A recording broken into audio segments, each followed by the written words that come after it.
आज के इस वीडियो में क्लास 6 का जो chapter number 6 material around us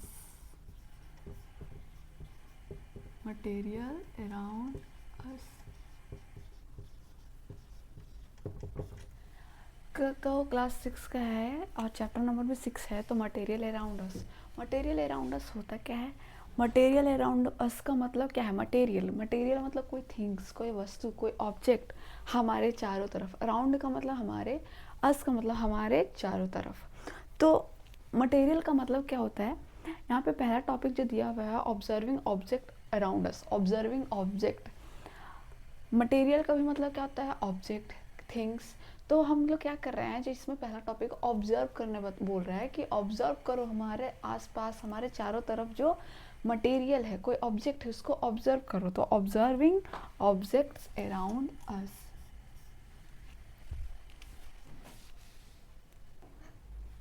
तो पहला हमारा टॉपिक का क्या नाम है? Observing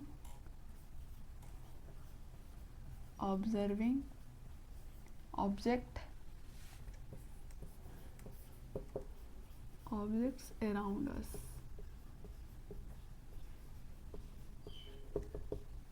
observing around objects around us क्या क्या मतलब है कि all things are made up of some material. जितने भी वस्तु हैं कुछ ना कुछ मटेरियल से बने हुए हैं। All the things are made up of some materials are like paper हो गया, वुड हो गया, क्लॉथ्स हो गया, ग्लास हो गया, मेटल हो गया, प्लास्टिक हो गया, क्ले हो गया।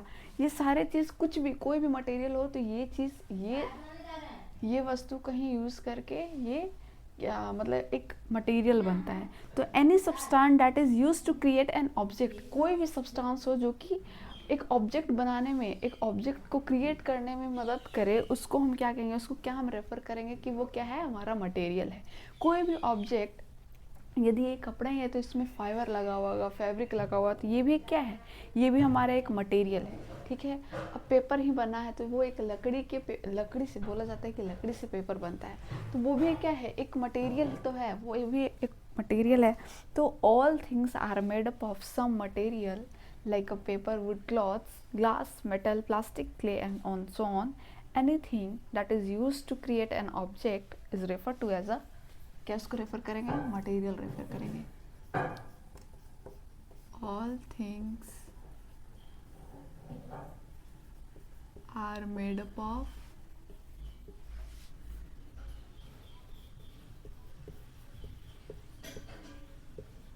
some material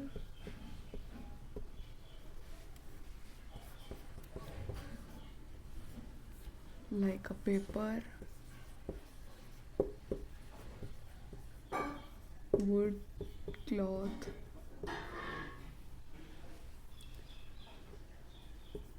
plastic,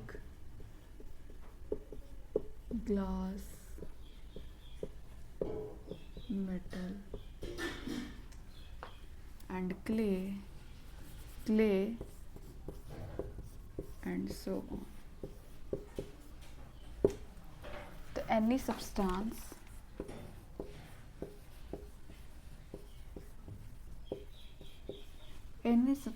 that is used to create an object is referred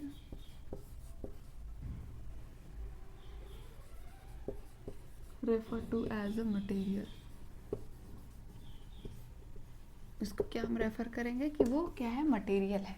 तो जितने भी थिंग्स, एनी सब्सटेंस जो हम लोग क्रिएट करने में मदद करे, क्रिएट करने में, बनाने में भी, कोई ऑब्जेक्ट बनाने में मदद करे, कोई एक छोटे मोटे सब्सटेंस को मिला के, तो उसको हम क्या कहेंगे कि वो क्या रेफर करता है? वो मटेरियल है। फिर आता है हाउ टू ग्रुप मटेरियल। हम मटेरियल को ग्रुप कैसे कर सकते हैं? फिर आता है दूसरा topic, how to group material.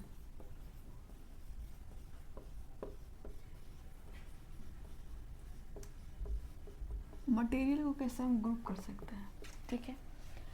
अब जैसे बहुत सारी चीज़ है तो उसको हम एक जैसे वाले लोग को अलग ग्रुप में रखेंगे, फिर उसका सिमिलैरिटी इसमें कुछ मिला तो उसको अलग रख करके रखेंगे। तो हम लोग अब इसमें कैसे ग्रुप कर सकते हैं कि group the objects on any common, उसके कॉमन प्रॉपर्टी पे रखना है, सच एज उसके शेप। यदि शेप उसका रेक्टेंगल है तो उसको सारे शेप के एक जैसे जो क्या ऑब्जेक्ट होंगे तो उनको एक साइड रखेंगे। यदि किसी का शेप क्या उसको होते हैं ये स्क्वायर है तो सबको एक जगह रखेंगे। तो उसको हम उसके प्रॉपर्टी पे हम उसको ग्रुप कर सकते हैं, उसके शेप के बेसिस पे, उसके कलर के बेसिस पे, उसके हार्डनेस, सॉफ्टनेस, शाइनिंग पे, उसके डलनेस के ऊपर, उसके बेसिस पे हम हर ऑब्जेक्ट को ग्रुप में करके रख सकते हैं। तो group the object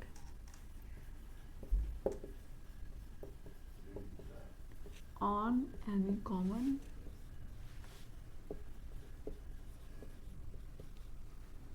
property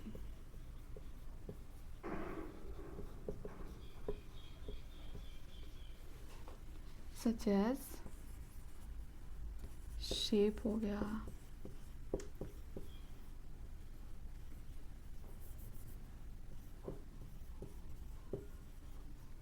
colour हो गया,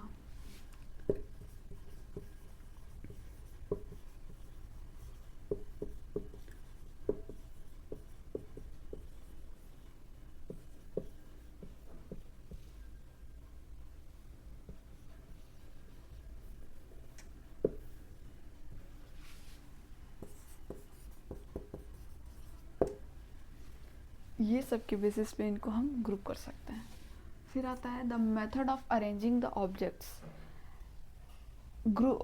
कोई किसी भी ऑब्जेक्ट्स को अरेंज करके रखने के में या इंटू फिर उसको अरेंज करके ग्रुप में बनाने में, उसको हम फिर क्या कहते हैं, क्लासिफिकेशन कहते हैं। द मेथड ऑफ अरेंजिंग, ये क्या है, अरेंज करना उस ऑब्जेक्ट को, फिर उसको ग्रुप में करके रखना, तो उसको हम क्या कहते हैं कि वो क्या है, क्लासिफिकेशन है। The method of arranging, the method of arranging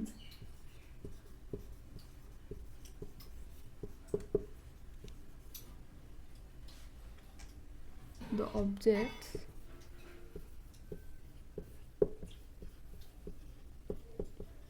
into group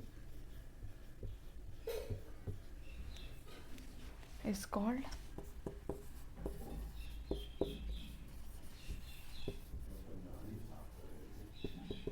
classification. इसको हम क्या कहेंगे, क्लासिफिकेशन कहेंगे। Objects can be classified on the basis of A common property that they have. अब हम क्लासिफिकेशन भी किसके बेसिस पे करेंगे कि कोई भी ऑब्जेक्ट हो उसको हम क्लासिफाइड कैसे करेंगे, on the basis of the, किसके बेसिस पे, on the basis of their common property के बेसिस पे जो उनके पास है, कि वो उनके पास लस्ट्रस है, वो ऑब्जेक्ट नॉन लस्ट्रस है, फिर वो हार्ड है कि सॉफ्ट है, तो उनके कॉमन प्रॉपर्टी पे हम उनको क्लासीफाई करेंगे। तो objects can be classified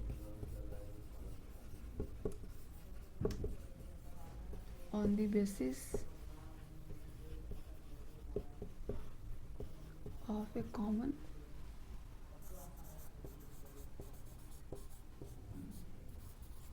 property that they have, जो उनके पास होते हैं। तो हाउ टू ग्रुप मटेरियल को हम पहले अरेंज करेंगे, ठीक है, कि उनके कॉमन प्रॉपर्टी के बेसिस पे हम उनको ग्रुप करेंगे। किसी भी ऑब्जेक्ट को यदि ग्रुप करना रहा तो उनके शेप, उनके कलर, उनके थिकनेस, उनकी हार्डनेस, डलनेस एंड शाइनिंग के ऊपर। फिर क्लासिफिकेशन क्या है, the method of arranging the objects and फिर इनटू ग्रुप में उसको बदल देना है, ठीक है। The method of arranging the objects into group is called a classification. Objects can be classified on the basis of, objects को क्लासिफाई किसके बेसिस पर करना चाहिए, on the basis of the common property that they have.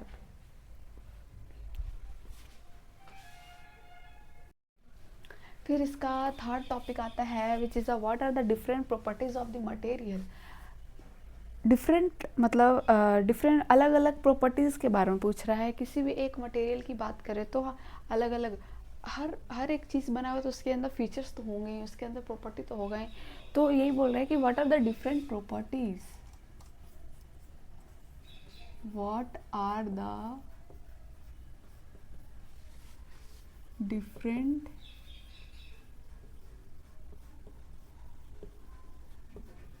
Properties of material.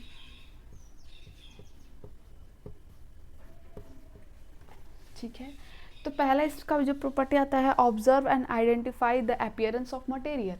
Observe करो and identify करो उसके appearance को, मतलब जैसा वो दिख रहा है उसके अपीयरेंस, उस मटेरियल के अपीयरेंस को ऑब्जर्व करना है। तो पहला इसका क्या है कि observe and identify appearance of material.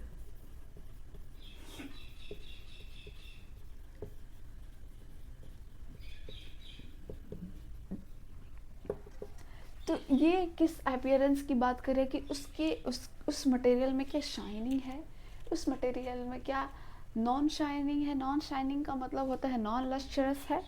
ठीक है, तो material that have typically have a shining surface are said to have a lustrous. ठीक है, यदि मटेरियल पे हम वो थोड़ा सा भी टिपिकली भी थोड़ा शाइनिंग सरफेस आ रहा हो तो हम क्या कहेंगे कि वो लस्ट्रस है, मतलब वो उसकी अपीयरेंस कैसा है, वो लस्ट्रस अपीयरेंस दे रहा है, मतलब शाइनिंग कर रहा है। वो लस्टर का मतलब चमकना होता है। तो material that have material that typically have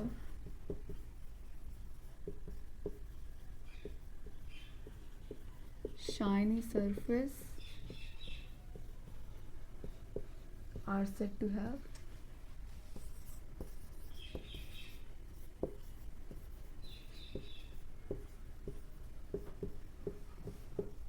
lustrous। ठीक है, तो मेटल्स, इसमें कैसे कैसे मेटल्स इंक्लूड होते हैं। मेटल्स इंक्लूड जैसे iron, copper, aluminium, zinc, aluminium, gold. ये कैसे, ये इस तरह से ये ऐसे मटेरियल हैं जहाँ ये ये कैसा इनका सरफेस होता है, थोड़ा शाइनी सरफेस होता है, थोड़ा ये लस्ट्रस वाला अपीयरेंस देता है, मतलब इसमें थोड़ी चमक भी होती है। आयरन में, कॉपर में, जिंक में, एल्यूमिनियम में, गोल्ड में। फिर आता है मेटल्स में loss their lustre and start to look dull और a non lustre due to the effect of the air and the moisture. ठीक है, तो ऐसे कुछ मेटल्स होते हैं जो अपना लस्टर, अपना शाइनिंग क्या करते हैं, वो थोड़ा लॉस कर देते हैं, खो देते हैं। एंड स्टार्ट, वो कैसे दिखने लगते हैं, वो थोड़ा डल दिखने लगते हैं, मतलब नॉन लस्टरस दिखते हैं due to the effect of the air and the moisture की वजह से। ठीक है, एयर है, एयर में क्या होते हैं, मतलब ये वाटर के अमाउंट में भी होते हैं, तो उसमें क्या मॉइस्चर की वजह से वो थोड़ा क्या हो जाता है, थोड़ा वो ऑक्सीडाइज हो जाता है। ऑक्सीडाइज मतलब थोड़ा ये नॉन लस्ट्रस का साइन दिखाने लगता है। तो मेटल्स में loss their lustre and start to look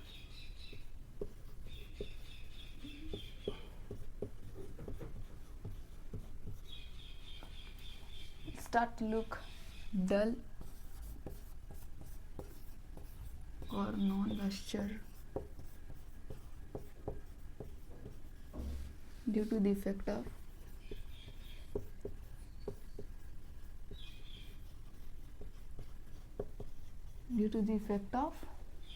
air and moisture की वजह से।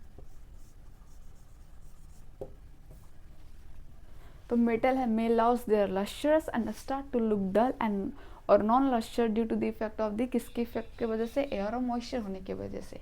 तो non lustre material that do not have a shiny surface, उसको हम क्या कहेंगे, नॉन लस्टर कहेंगे। जैसे plastic, paper, wood, rubber, jute, ये सारे कैसे हो गए, ये नॉन लस्टर हो गए।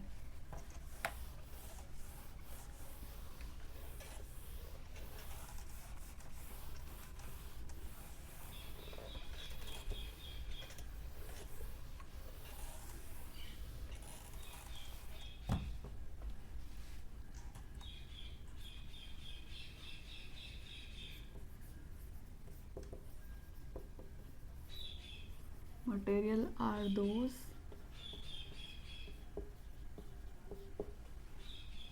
that do not have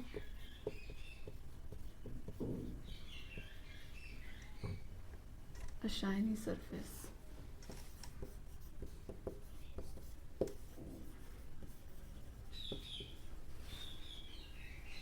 Example: paper, wood, rubber, jute. फिर एक नोट देख के पॉइंट लिखना है कि not all the materials that shine are metals. सारे मटेरियल के पास हम नहीं कह सकते हैं कि वो मेटल के जैसे ही वो शाइन करे। Surface of this some material के कुछ होते हैं are made up of shiny by polishing. कुछ ऐसे मटेरियल के जो सरफेस होता है वो शाइन इसलिए करता है क्योंकि उसमें पॉलिश किया रहता है या कोटिंग किया रहता है विद द थिन लेयर से ऑफ प्लास्टिक का, वैक्स का, ठीक है, और एनी अदर मटेरियल से, तो which makes them look shiny. उसकी वजह से क्या होता है कि ऐसे मटेरियल पे थोड़ा शाइनिंग सरफेस, शाइनिंग सा लुक आता है। एंड दिस मटेरियल्स में नॉट बी मेटल, और ऐसे मटेरियल को हम नहीं कह सकते हैं कि वो मेटल है।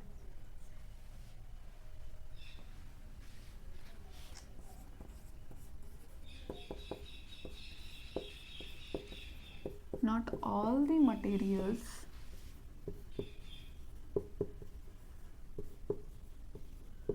that shine are metals.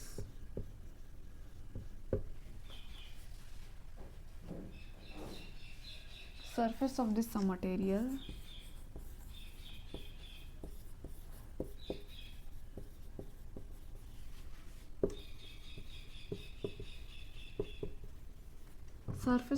materials are made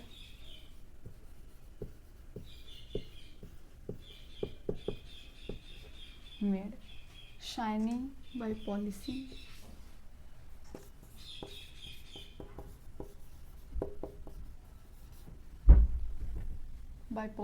or coating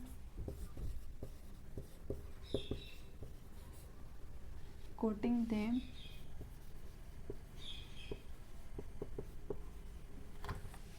with thin layers. Thin layers of plastic,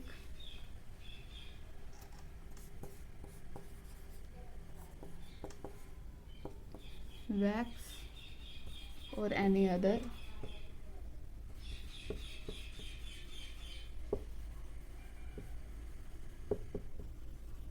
which makes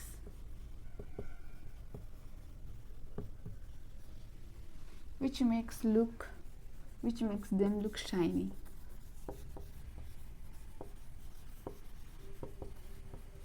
And this material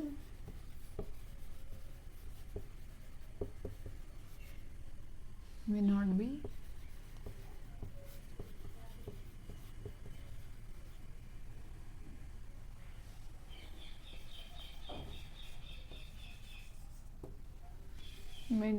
metal. सो उसको हम नहीं कह सकते हैं कि वो मेटल है। फिर आता है हमारा दूसरा इसका प्रॉपर्टी। पहला इसका प्रॉपर्टी हम क्या देखें कि वो लस्ट्रस है, उसकी कैसी अपीयरेंस है किसी भी मटेरियल का।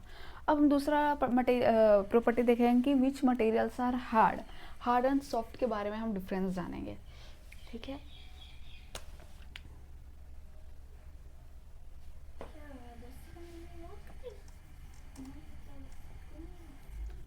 Which material are material which can B compressed और स्ट्रेच ईजली, उसको हम क्या कहेंगे? सॉफ्ट हम कैसे कह सकते हैं? ठीक है, किसी भी चीज़ को हम सॉफ्ट कैसे कहेंगे? यदि वो कंप्रेस हो जाए या वो स्ट्रेच हो जाए तो उसको हम क्या कहेंगे कि नहीं ये सॉफ्ट है। अब इसी के जगह पे हार्ड रहता है, ठीक है, या मान के चलते हैं वुड है, वुड को हम लेते हैं, वुड को क्या हम कंप्रेस कर पाएंगे? नेग्लिजिबल है, ना के बराबर है, ना ही उसको हम कंप्रेस कर पाएंगे ना ही हम उसको स्ट्रेच कर पाएंगे, तो उसको हम क्या कहेंगे कि इट इज़ अ हार्ड। ठीक है, ये एग्जाम्पल है। और किसी भी चीज़ को, कोई सॉफ्ट चीज़ है, कोई स्पॉन्जी है, कोई रबर है, तो उसको हम यदि हम उसको स्ट्रेच कर रहे हैं या उसको हम कंप्रेस कर रहे हैं तो वो क्या कैसा हो जाएगा? वो सॉफ्ट मटेरियल हो जाएगा। तो material which can be compressed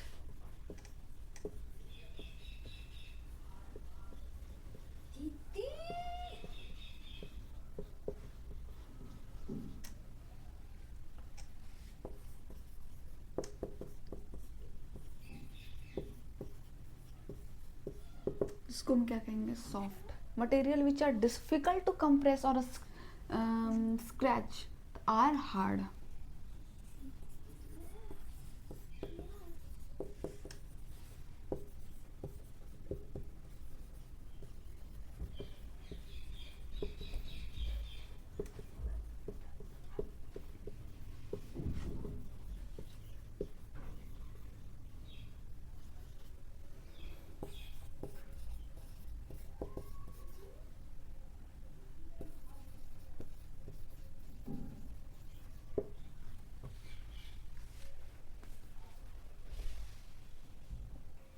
तो हर मटेरियल के पास अलग अलग, हर डिफरेंट मटेरियल के पास अलग अलग प्रॉपर्टी होते हैं, like a lustrous, hardness, softness and उसके ऊपर कलर। ठीक है ना? तो material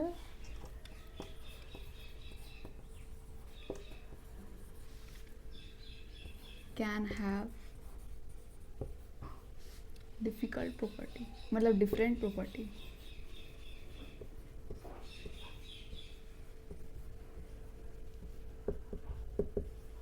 like luster, hardness, softness and color.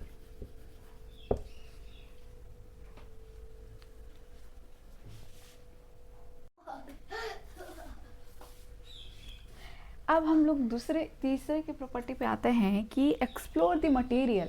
ऐसे मटेरियल को एक्सप्लोर करो जिससे through which one can see, और जिससे हम दूसरा ना देख पाए। ठीक है ना? ऐसा मटेरियल ढूंढो कि जिसके हम आर पार भी देख पाए, और ऐसा मटेरियल भी ढूंढो जिसके हम आर पार ना भी देख पाए। Yes, correct. Explore material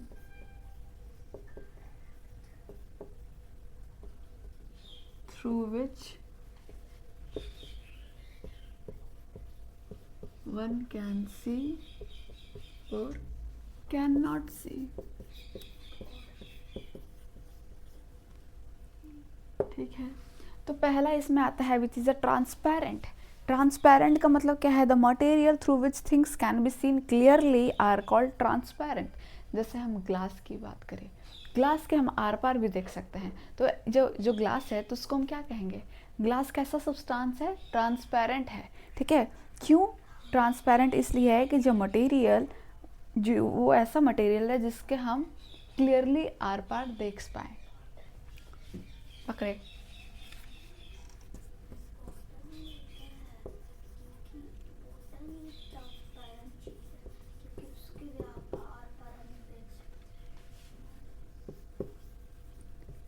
The material through which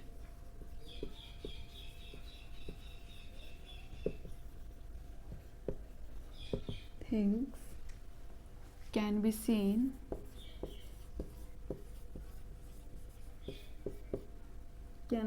clearly are called transparent. Examples का क्या हो जाएगा,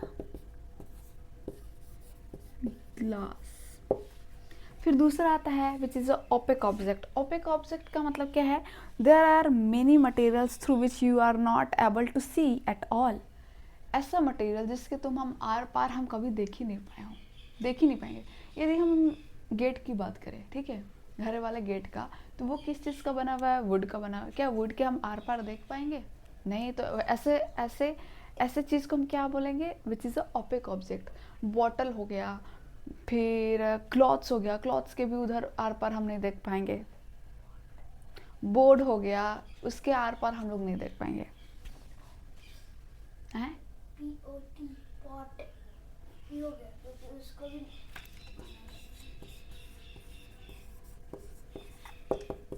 जितने भी चीज़ हो गए ना यहाँ पे, हर वस्तु ऐसे जो हम उसके आर पार नहीं, जैसे एक ग्लास हो गया जो हम ट्रांसपेरेंट, ट्रांसपेरेंट सिर्फ ग्लास है जो हम ग्लास के आर पर हम देख सकते हैं, विच is a transparent object. Opaque object बहुत कुछ हो गया, वुड हो गया, क्लॉथ्स हो गया, बोर्ड हो गया, हर चीज़ ऐसा, वॉल हो गया जिसके हम आर पार हम कभी देख ही नहीं पाएंगे। ठीक है, तो there are many materials, there are many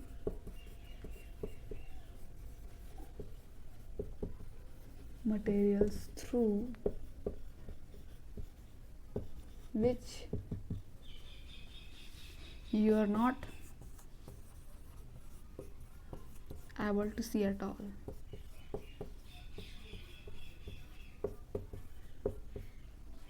And these material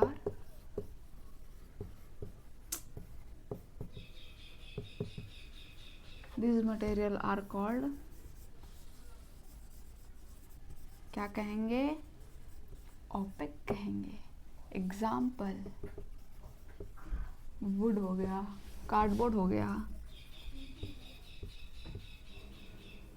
wall हो गया, मेटल हो गया, these are the example of the opaque. फिर आता है last but not the least, translucent. Translucent क्या है, ये एक मटेरियल है, the material through which objects can be scene.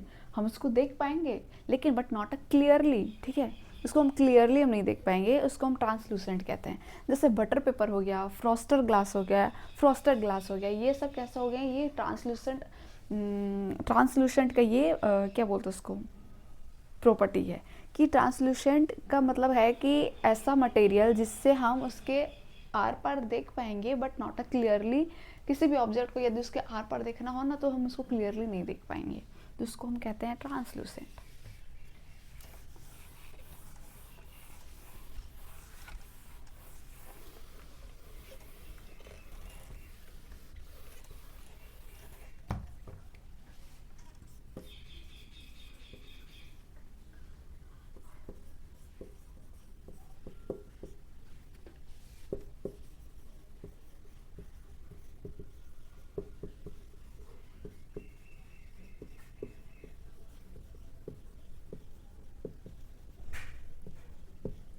Through which object can be seen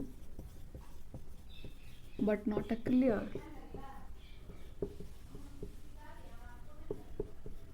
are known as, can be seen but not a clearly, are called, are known as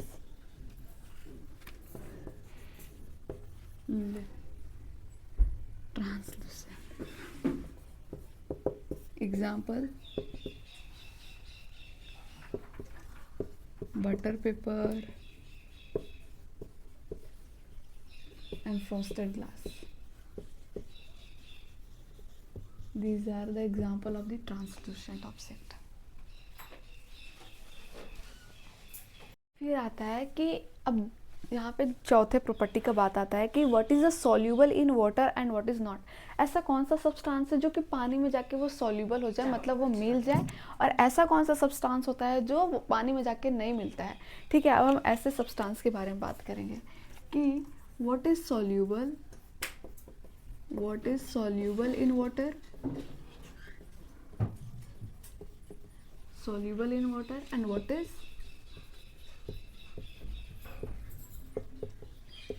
what is not. ऐसे substance के बारे में बात करते हैं जो पानी में, ऐसा सब्सटेंस बताओ कि जिसे हम पानी में डालें तो वो पानी में घुल जाए, और ऐसा सब्सटेंस के बारे में बताओ जैसे वो पानी में घुले ही ना। अब हम जैसे पानी में चीनी घोलो या नमक घोलो तो वो क्या सॉल्यूबल हो जाता है अच्छी तरह से, और उसी पानी में यदि हम घी डालो, तेल डालो या तो बालू डालो, क्या वो सॉल्यूबल होता है? नहीं, वो जम जाता है, जाके वो बॉटम में जाके वो सेटल डाउन हो जाता है। तो उसको, ऐसे सब्सटेंस को हम क्या कहेंगे कि वो इनसॉल्यूबल है, ठीक है। और जो पानी में अच्छे से घुल जाए, मिल जाए, सॉल्यूबल हो जाए, उसको हम क्या कहेंगे कि वो एक सॉल्यूबल सब्सटेंस है, ठीक है। तो सॉल्यूबल क्या होता है? What is a soluble? Some material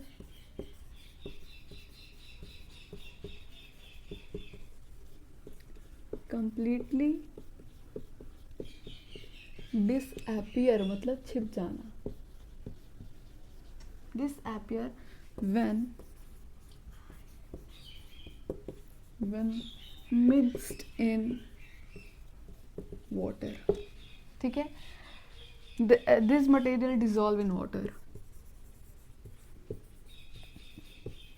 These material dissolve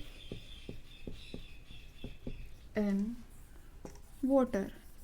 तो ऐसा सब्सटेंस को हम क्या कहेंगे? सॉल्यूबल कहेंगे। Example sugar, salt. तो ये दो सब्सटेंस, ऐसे और भी सब्सटेंस है जो कि वो यदि हम इसको घोले ना पानी में तो वो घुल जाता, मिल जाता है। फिर आता है insoluble.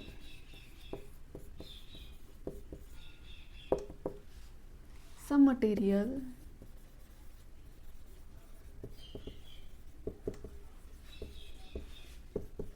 Do not mix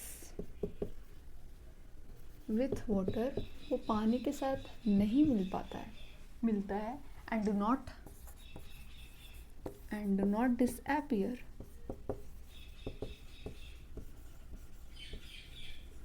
even after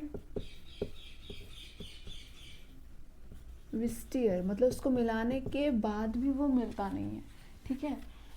them for a long time,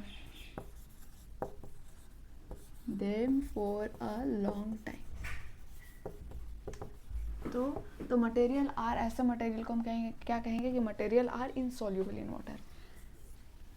material जो होते हैं वो material are insoluble in water. हम एग्जांपल क्या दे सकते हैं?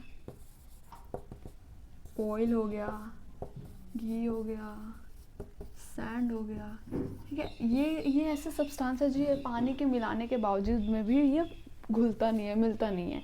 अब जैसे ऑयल और घी का बात करें तो वो पानी के ऊपर ही प्रेजेंट हो जाता है। सैंड का बात करें तो वो पानी के अंदर वो सेटल डाउन हो जाता है, ठीक है। तो ये ऐसे सब्सटेंस है जो वो डिसअपियर नहीं होता है। तो वाटर क्या करता है? Water plays a important role play करता है in the function of our body, हमारे बॉडी के फंक्शन में वो एक इम्पॉर्टेंट रोल प्ले करता है, because it can dissolve a large number of material, ठीक है। जो पानी होता है ना, वो बहुत, हमारे बॉडी में ऐसे बहुत सारे मटेरियल होते हैं, केमिकली सब्सटेंस होते हैं। यूरिया हो गया, यूरिक एसिड हो गया, और मतलब ये क्या बोलते हैं इसको, कोई जितने भी मटेरियल होते हैं वो पानी में डिज़ोल्व होते हैं, ठीक है। तो बोला जाता है कि पानी सबसे ज़्यादा पिया करो, क्योंकि पानी में ही हर चीज़ डिज़ोल्व होते रहते हैं, ठीक है। अमोनिया हो गया, ये पानी में जाके मिल जाता है, ठीक है। तो वाटर क्या करता है? Water plays a important role in the function of the our body के फंक्शन में, and because it can dissolve a large number of material, बहुत सारे मटेरियल हमारे बॉडी में जाके वो डिज़ोल्व करते रहते हैं हमारे वाटर के साथ मिलके।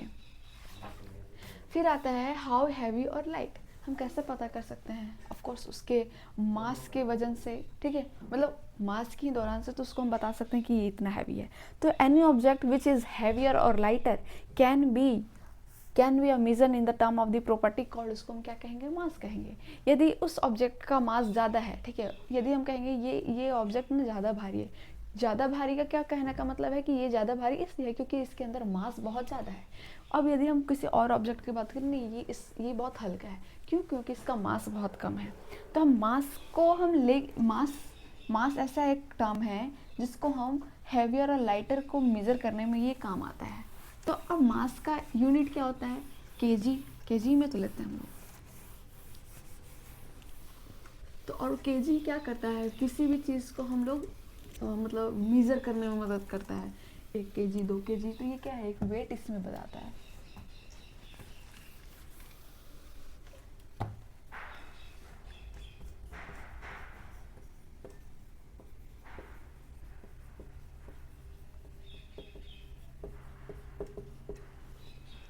Any object which is heavier or lighter can be measured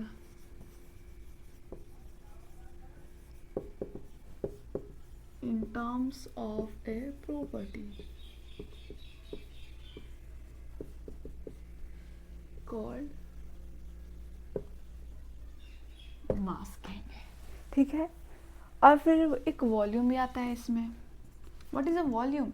the space occupied by water represent its volume. अब जैसे हम बात करें, ये हमारा क्या है? जहाँ पे हम बैठे हैं, जहाँ पे हम खड़े हैं, और इतने स्पेस को हम ऑक्यूपाई किए हुए हैं, तो ये हमारा क्या है? ये इतना मेरा वॉल्यूम है कि हम इतने स्पेस को हम ऑक्यूपाई किए हुए हैं, घेरे हुए हैं, तो ये मेरा इतना वॉल्यूम हो गया, ठीक है। पानी को हम ग्लास में लेते हैं, ठीक है। वो ग्लास है जो वो पानी है जो पूरा फुल भरा हुआ रहता है उस ग्लास में, तो हम क्या कहेंगे कि ये पूरा जो ग्लास में जो वाटर है वो पूरा ऑक्यूपाई किया हुआ है।